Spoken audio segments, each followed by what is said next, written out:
Had the delight of catching the 6:52 from King's Cross in London this morning, which I expected to be empty, but actually when I got there 10 minutes early, it was full of young people all sprawled out, and some of them fighting, some of them singing, some of them asleep. They'd obviously been up all night at the clubs, and they were on their way back mainly to Stevenage, some to Cambridge, but anyway. And not been on that train before, so it was an interesting experience. They kept apologising to me for their bad language, kept them carrying on.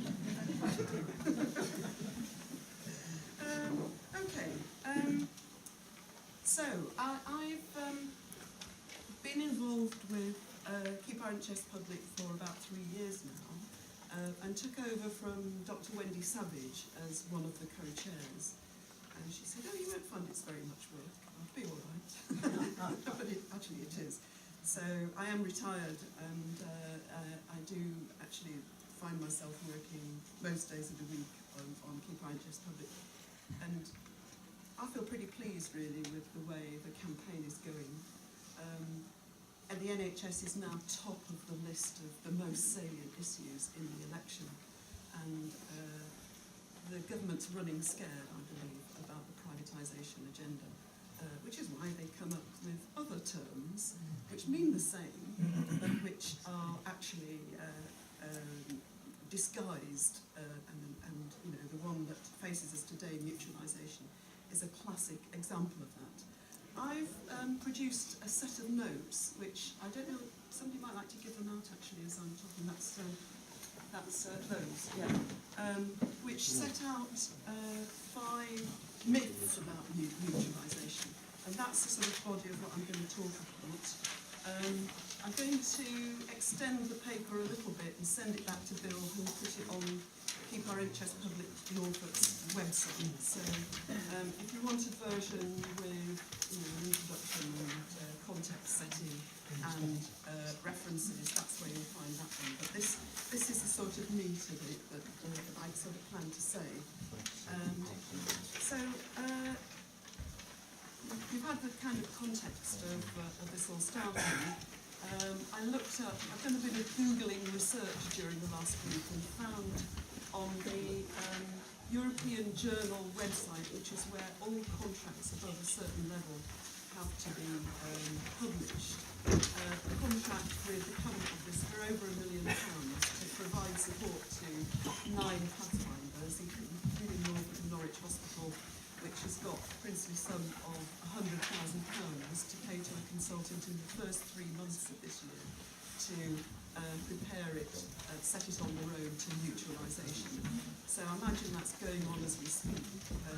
That's probably, quite a shed load of money per day to a senior consultant and a bit more to the grinders who work for him. I don't know if any of those papers will have yet emerged, but watch out for that, because that's the prep. And it's too late before the general election now for anything to happen. But this is obviously all about preparation for the future. And after all, what's £1 million between friends? Easy come, easy go for cabinet ministers. Yeah, because most politicians are not millionaires, certainly won't make anyway. Yeah, that's right.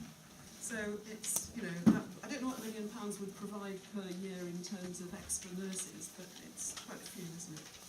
So what I've got to say really are kind of 5 things about mutualisation. First of all, it's a myth that it's different from privatisation. It is privatisation.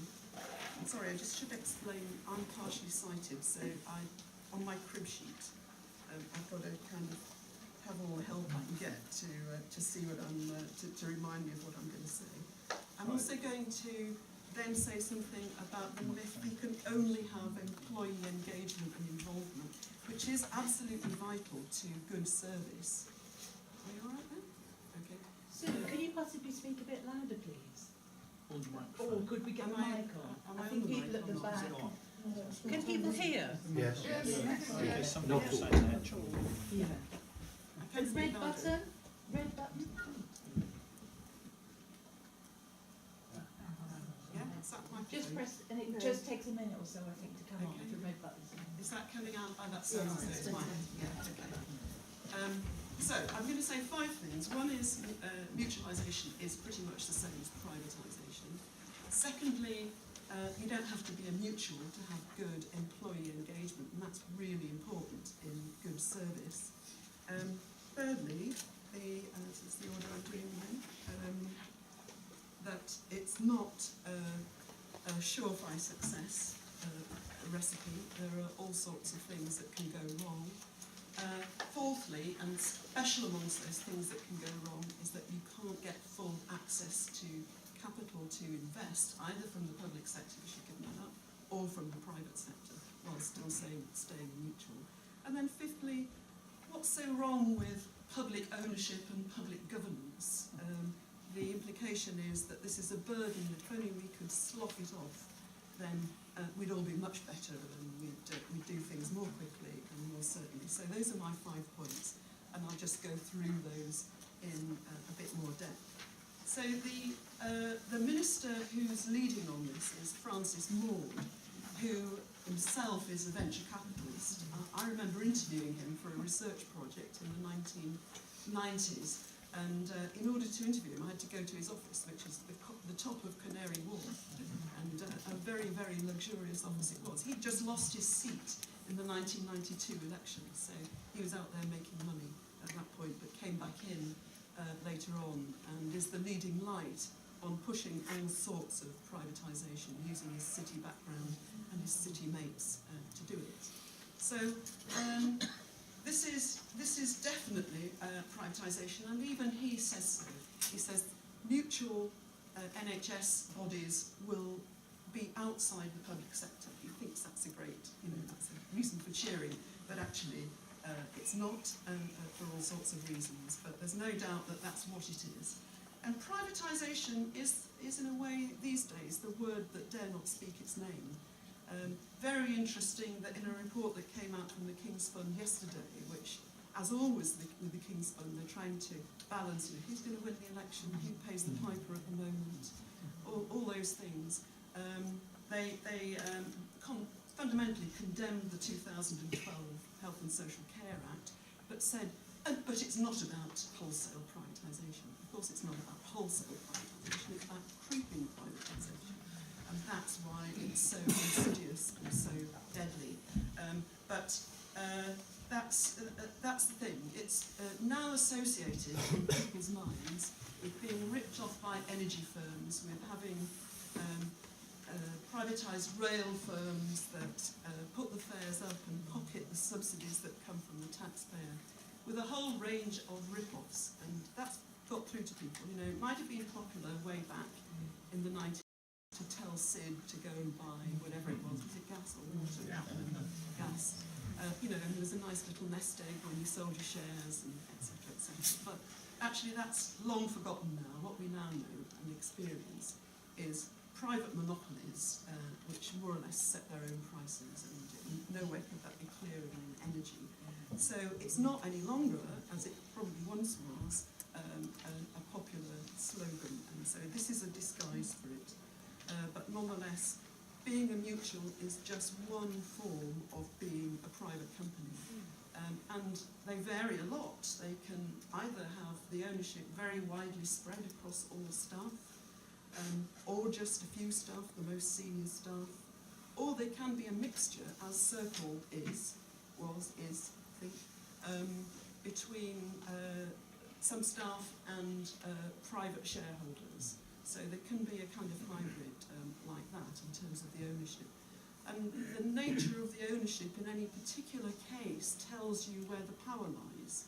So a genuinely broad mutual will probably run with the interests of employees pretty much in the ascendant, recognising that they continue to need a job, and so their company has to succeed in the marketplace.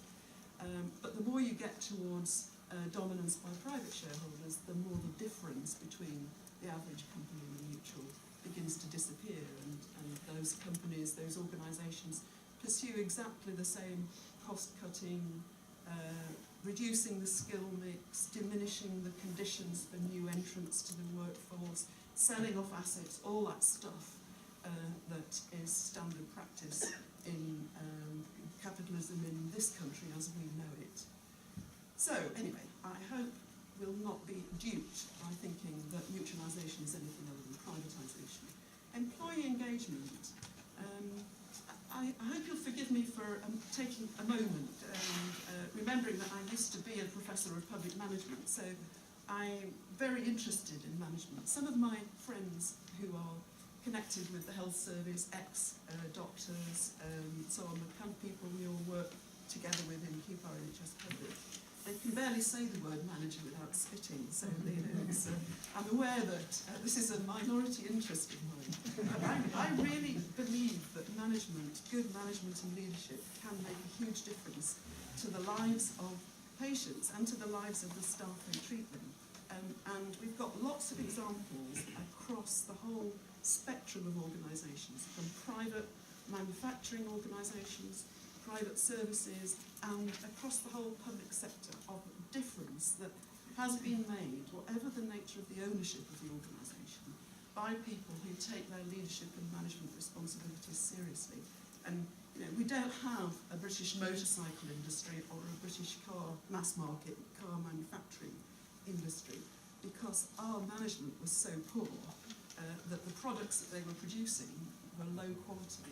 And what we were taught by the Japanese all those years ago was that if you listen to your workforce, if you build them into designing the operations of the service and you take their ideas about how to improve quality, then you will get a much higher quality product, and that will be a world beater. So, that's clear.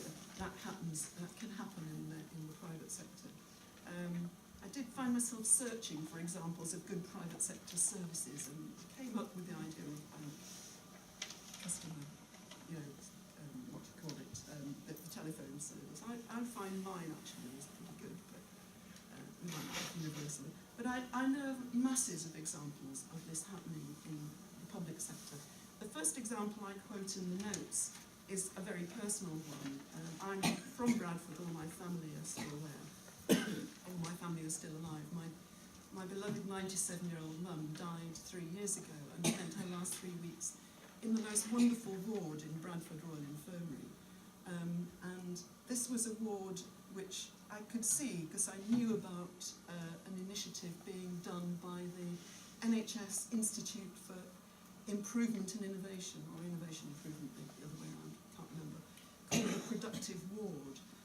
And it's clear that the ward sister had been a student on that programme and brought back the principles of engaging the team, of being very explicit and transparent about all the performance indicators, and you could see it in the way that the thing ran.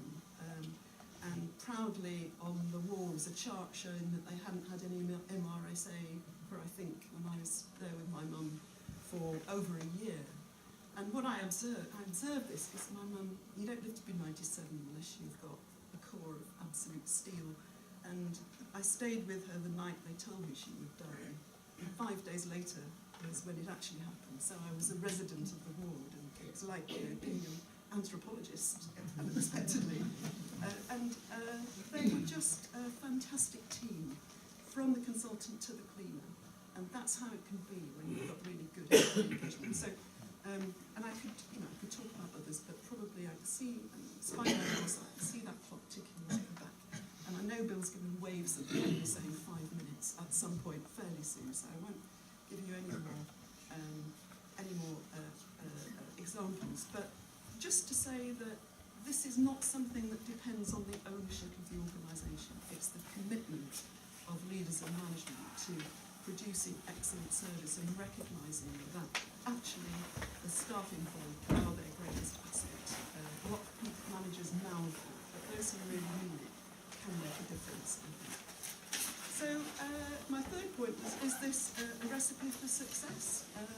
Sorry, I meant you need to stick to the notion that these are myths. the myth that mutualisation is a recipe for success. Because how can it fail? Just look at John Lewis.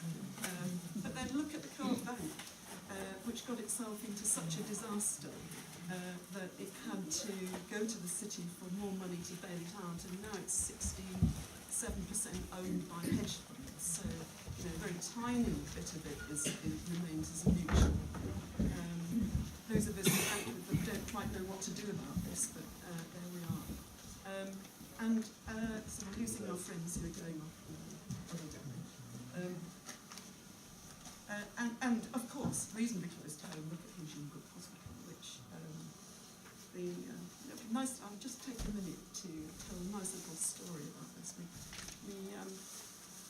We do whatever we can to get national press coverage in keep our NHS public in the National Office.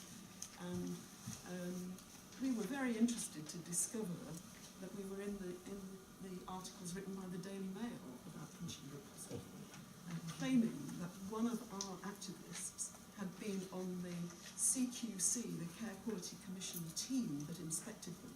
So clearly they were biased, and how could this possibly be a fair? And actually then, 2 or 3 days later, we were contacted by the Daily Mail. He said, do you always let, how do you know who goes on your list of supporters? And it turns out that the person in question, Dr. Nigel Sturrock, who is now Medical Director of Derbyshire Hospital Trust, he had joined us back in, well, he hadn't joined us, he'd signed our launch statement as a supporter and agreed we could publicise the name back in October 2005 when the organisation first set up. And then, lo and behold, still on his old Nottingham address, he joined again in 2 days before this Daily Mail reporter rang us, as had the Daily Mail reporter himself. That's 1 minute different in time. So we were quite pleased to be in the middle of these dirty tricks, really, but that's precisely what it is. Anyway, so that was, I got myself diverted onto Hinchinbrook, and I shouldn't spend too much time on that, dwelling on that. But what these examples clearly show is that we're not all John Lewises, and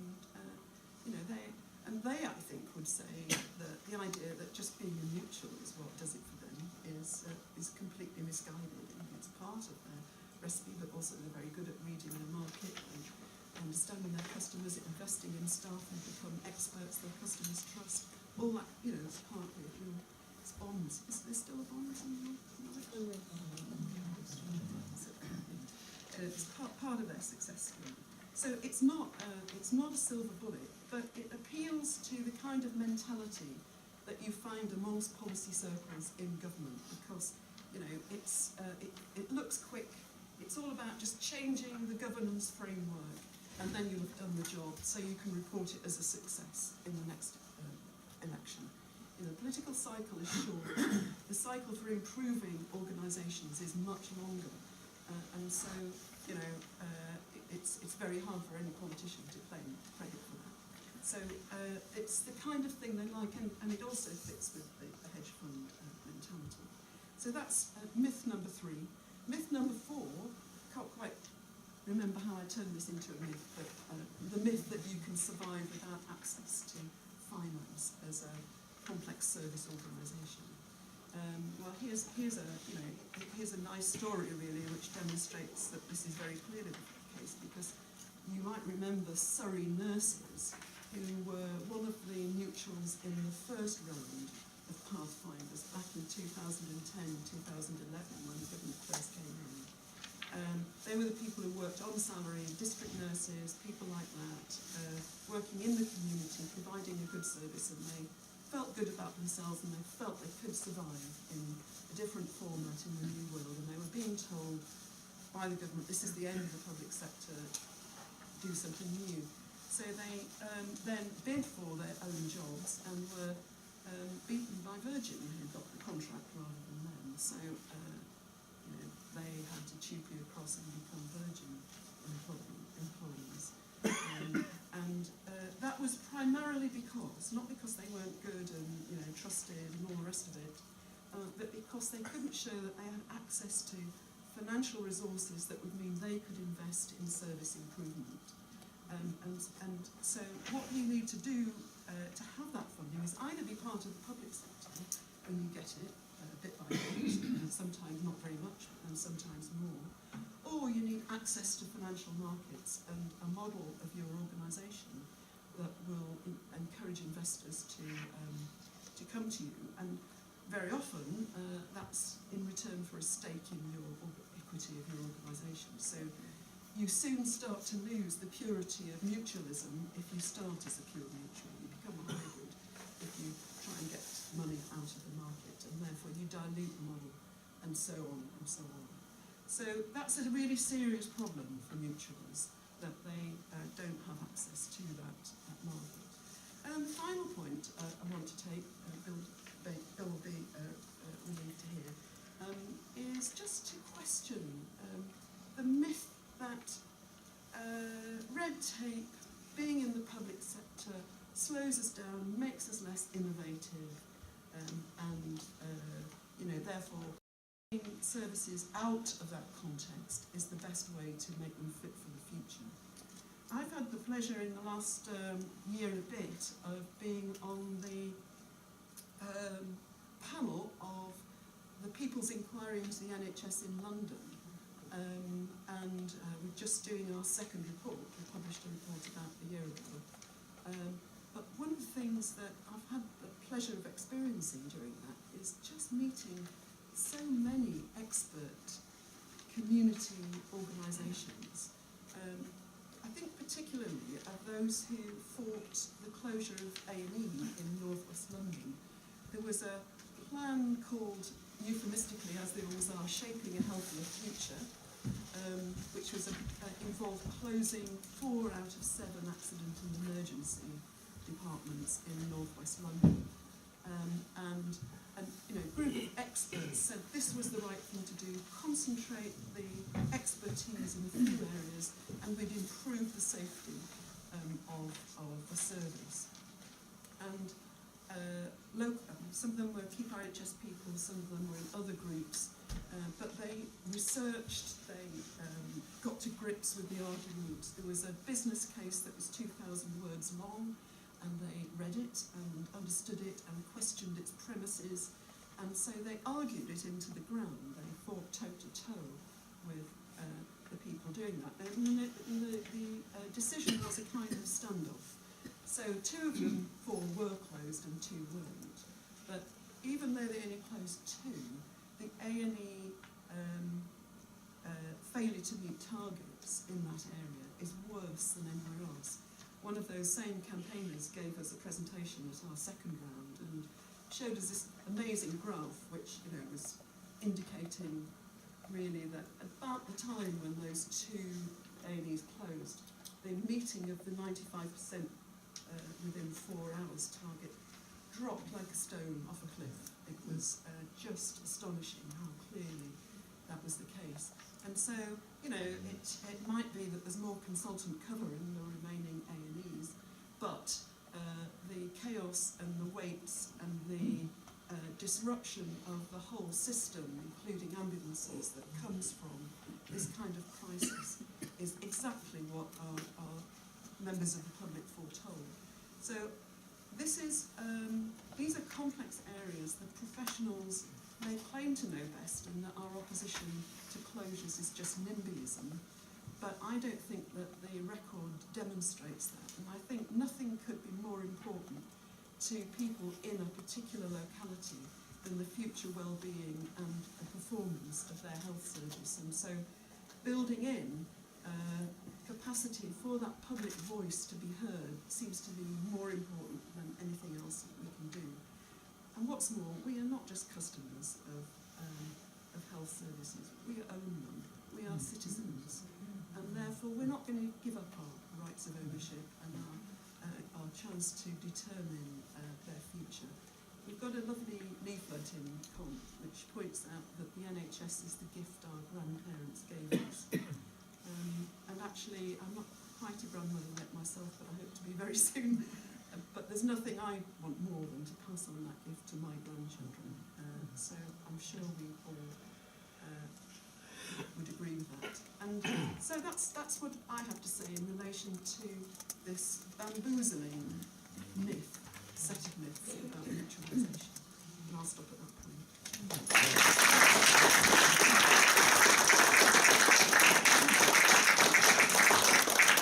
As our first speaker said, this government is all about deceiving people and pretending the things which are true.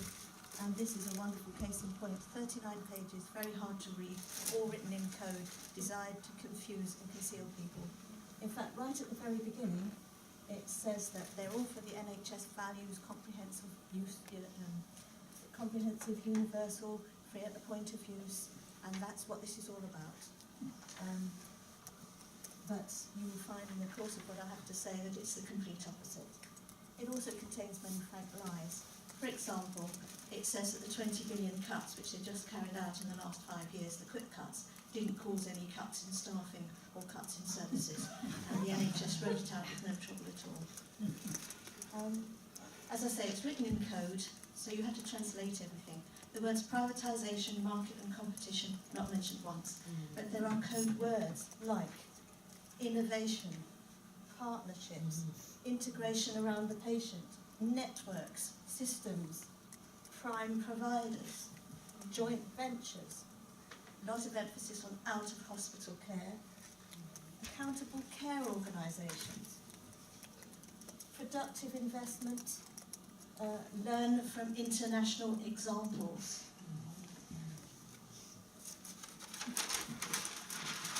So you have to read between the lines, and I've picked out 5 themes.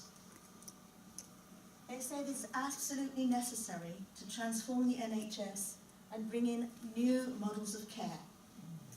That means, and this is I've written what they say in blue, and I've put what I say in black. So that means if you're going to impose new models of care, you have to eliminate what they call the outdated models of care. There's got to be a modern workforce. We have to radically alter the way we plan and train our workforce. That means we have to abolish the current workforce and training. They want change rapidly and at scale, and it's going to be through support and working together. But actually, it's total coercive implementation by the commissioners, and I totally disagree with what Professor Howard said to the Today programme, that nobody knew what they were doing. They know exactly what they're doing. It says there is no appetite for wholesale national structural reorganisation. This is a top-down, wholesale national structural reorganisation. The rationale they put forward, well, they say if it goes on as we are, and the demand isn't reduced, the efficiency isn't increased, and one thing or another, there's going to be a 30 billion funding gap. I can't work out whether this is by 2020, or it actually says 30 billion funding gap per annum, which seems to be absolutely massive. And so what they're saying is, really, if only we bring in the new care models and we improve the efficiency and get the new workforce, then we'll solve the problem and we will be able to bring in what they call productive investment. And that, for me, means for-profit companies. These are the new models of care: multi-specialty community providers, primary and acute care systems, PACS, emergency and acute care networks, viable smaller hospitals, so-called specialist care, modern maternity services, where there will be a lot more home deliveries, and midwives will be encouraged to set up their own firms getting NHS money, enhanced care in care homes, where the doctors will pop in a bit more to see the old people, and new town greenfield sites, test beds for worldwide innovators.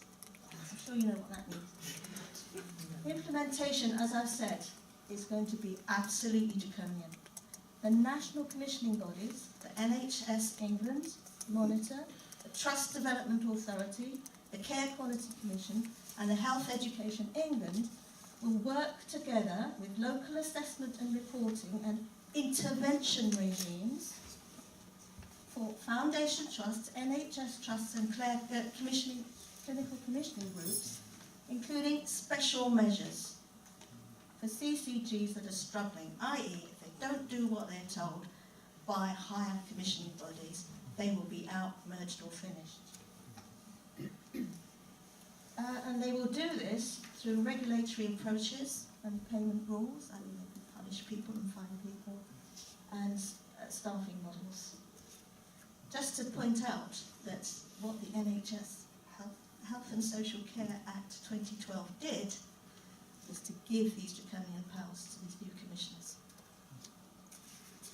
So they've got all the legal powers in their hands to force these things through, and force things through they will. Now, what is a multi-specialty community provider? Very confusing, but it's to be formed, it's an out-of-hospital provider, and it's to be formed by telling GPs that they have to all band together in bigger federations of GP surgeries, and then as they get bigger they'll be called a network. And although they don't say so, this network will cover populations of 25,000 to 100,000, and I've heard people talk about 500,000. Now the present GP surgery covers a population of 5,000 to 15,000, much smaller, much more local practice boundaries. So these are huge, these networks they want to set up. GPs will probably be salaried in the future instead of what they are at the moment, salaried employees. And there's going to be lots of other staff in these things, consultants, physicians, geriatricians, paediatricians, psychiatrists, nurses, social workers, pharmacists, psychotherapists, community nurses, and lots of volunteers. And then new methods of working, like new skills, new roles, and lots of digital technology. And the leadership of these bodies, it's going to be by nurses, physios, and others. The services that they will provide will be primary care, that's GP care, mental health, social care.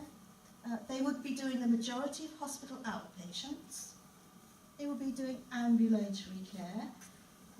They will be doing diagnostics, that's some imaging, x-rays. And as for ambulatory care, I've got two examples that they mention. They will be doing dialysis and chemotherapy. So when they get a bit bigger, they will be able to take over and run the local community hospital. Or even if they get really mature, they can take over the local, what's left of the district general hospital. And these district general hospitals won't be run by consultants and juniors like they are now. They'll be run by hospitalists.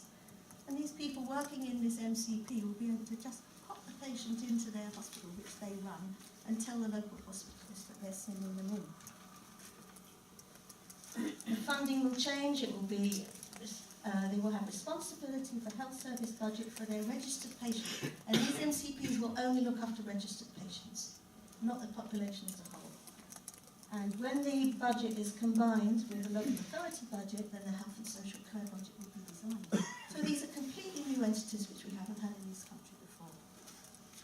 That's the MCPs. The PACSs, the primary acute and care systems, are the same thing the other way up. A foundation trust hospital can start to set up GP surgeries and run mental health and social care. So it's the same thing brought about by a different method. Or, as was said before, the MCP takes over its hospital. So it's a fusion of primary and secondary care, taking only a certain number of services which they wish to take on.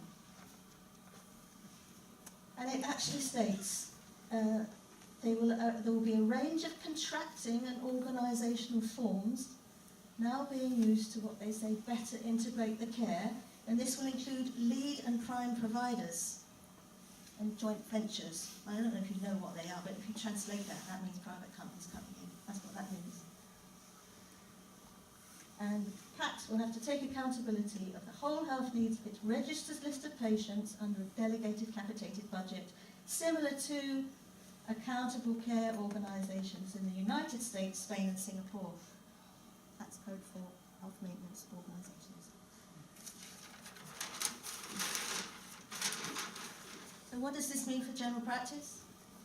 It means the extinction of general practices in their practice boundaries. It means the end of the independent contractor status for GPs and they'll become salaried employees. It means the end of leadership of primary care by GPs because these outfits will be run by others, including who? Accountants, managers, private company bosses. Patients are much more likely to be seen by a non-doctor or communicated with electronically. And they say this is a new deal for primary care. That means they're going to come and change the GP contract. Chris Hand writes a lot about changing the GP contract. As well as that, they're going to change CCGs, clinical commissioning groups, so that they have wider control over the NHS budget and can help shift investment from acute care to primary and community care services. That means the CCGs must take the money out of your acute hospitals and put them into these new outfits, these MCPs and these PACs. Jeremy Hunt actually said, I would like to see clinical commissioning groups become accountable care organisations themselves, responsible for all the population they look after, i.e. registered population, not everyone. Not just commissioning secondary care, but with the Better Care Fund co-commissioning social care, and with NHS England co-commissioning primary care, and with the local authorities co-commissioning public health. That means CCGs would commission everything, as well as running these new out-of-hospital providers. Now that really is the HMO model. It has a permanente, commissions and provides on a set budget with a registered population.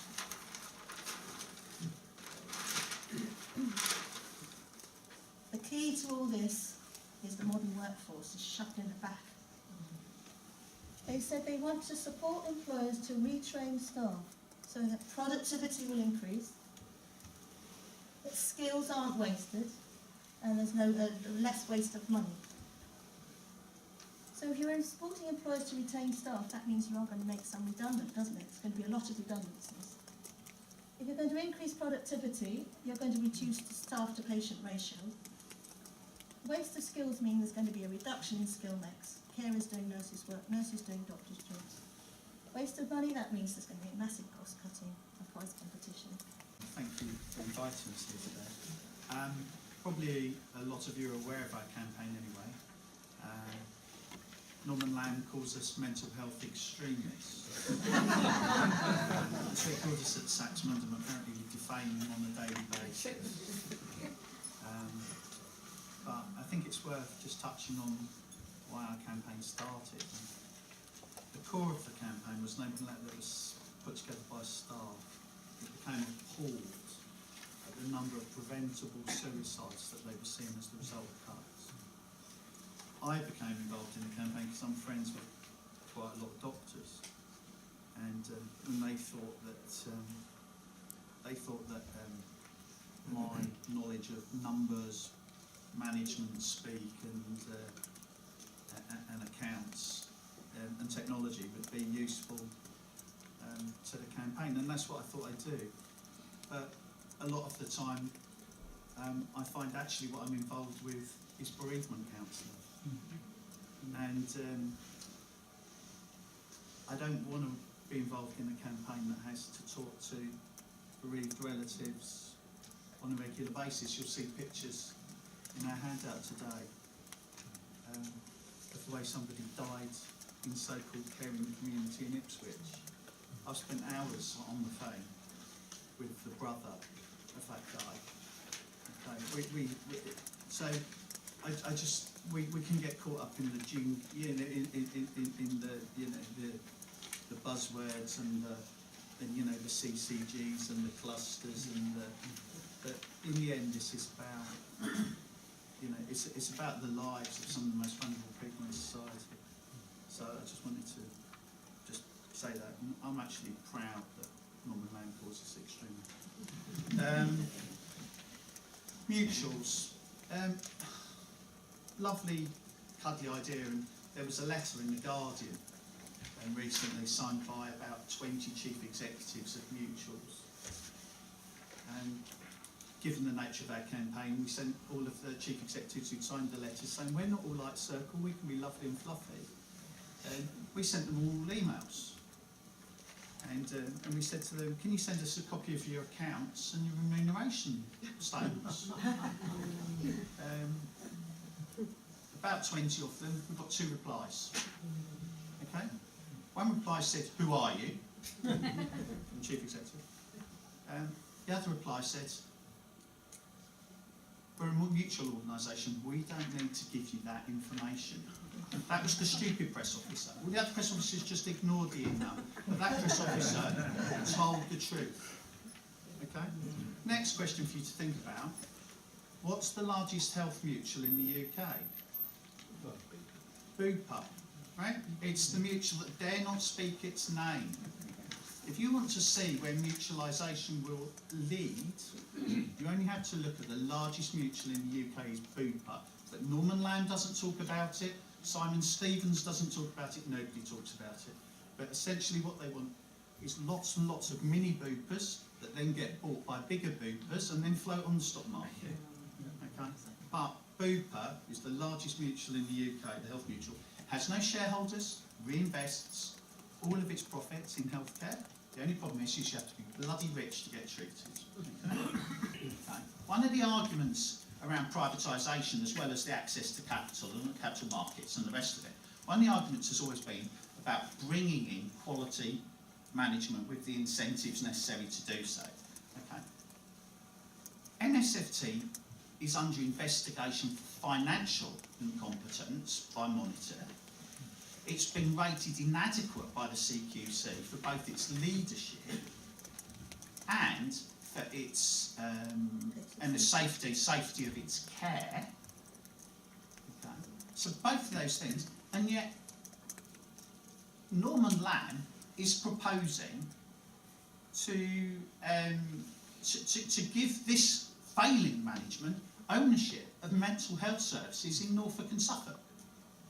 How bizarre is that? If this was the best mental health trust in the UK and was performing wonderfully, then perhaps one could begin to understand why this might happen.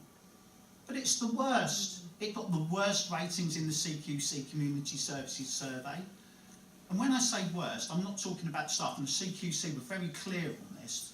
The staff are wonderful. It's a lions led by donkeys situation. The staff are wonderful, but the leadership is appalling, but they want to go and give free rein to this leadership to do whatever they want. It's a strange, strange, strange world.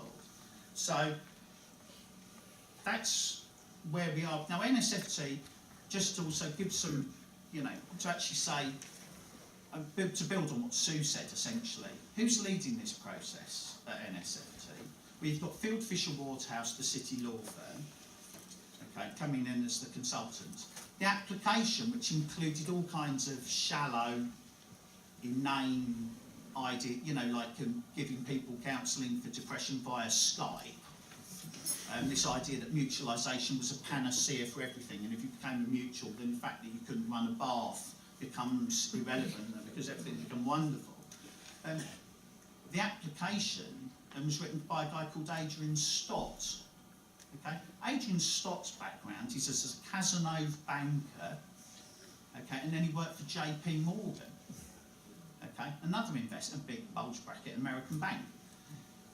He has got, as far as I can see, no qualifications or experience in mental health at all. The other person driving the drive towards mutual, there are 3 people driving. The chair of the trust is called Gary Page, and Gary Page is, have a guess what his career was.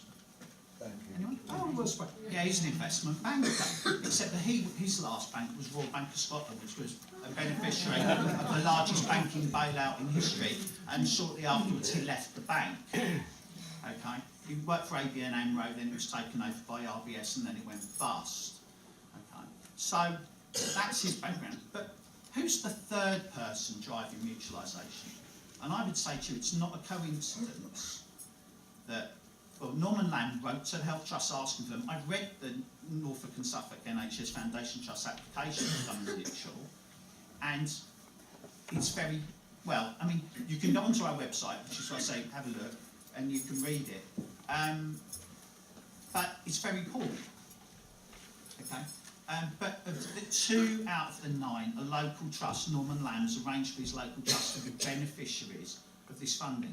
You have to say to yourself, why would you want? Why would the political class want NSFT to become a mutual? And I'll tell you why. It's because the same reason that they created the whole social care, Health and Social Care Act system. It's because it's too difficult to run. Okay? We need a political class that will stand up and say, I'm proud to run a really good NHS, even if I have to work long hours. But what Norman Lamb wants to do is to open chip shops and to cut ribbons, opening new Pathfinders, Crisis Care Concordats, and any other media buzzword opportunity that he can think of. So what I'd say to you in summary is see this for what it is. It's a giveaway. It's the political class moving away from doing something that's just too difficult for them to do. And it's not even privatisation, it's a giveaway. Anyway, thank you.